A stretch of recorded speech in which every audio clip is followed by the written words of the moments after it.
নমস্কার বন্ধুরা, আজ আমি বানাবো ফুড কেক। তো অরেঞ্জের মধ্যে আমি এখানে কাজু কিশমিশ আমন্ড বাদামগুলো ভিজিয়ে রাখবো। তো এখন আমি দুটো ডিম নিয়েছি, ডিমের মধ্যে দিয়েছি হাফ কাপ তেল আর এক বাটি চিনি, অল্প একটু ভ্যানিলা এসেন্স দিয়ে আমি সব কিছু ভালো করে একটা ব্যাটার রেডি করে নেব। তারপর অল্প অল্প করে ময়দা দেব, এক বাটি ময়দা দিয়েছি।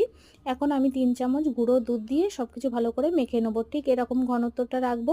এখন আমি ভিজিয়ে রাখা ড্রাই ফ্রুটগুলো দেবো আর বাদাম। এখানে অল্প একটু লবণ দিয়েছি, 1 চামচ দেবো বেকিং পাউডার আর হাফ চামচ বেকিং সোডা, অল্প একটু জায়ফল গুঁড়ো করে দিয়ে দেবো। সব কিছু ভালো করে মেখে একটা ডিশের বাটির মধ্যে আমি কেকটা রেডি করব। তো আমি নিচে একটা কাগজ দিয়ে আর তেল ব্রাশ করে নিয়েছি, ওপর থেকে কিছু ড্রাই ফ্রুট ছড়িয়ে দিয়ে ঠিক এইভাবে আমি ব্যাটারটা প্রেশার কুকারে 45 মিনিট মতো কুক করে নেব। তো 45 মিনিট পর ঠান্ডা হয়ে গেলে আমি কেকটা কেটে দেখাবো।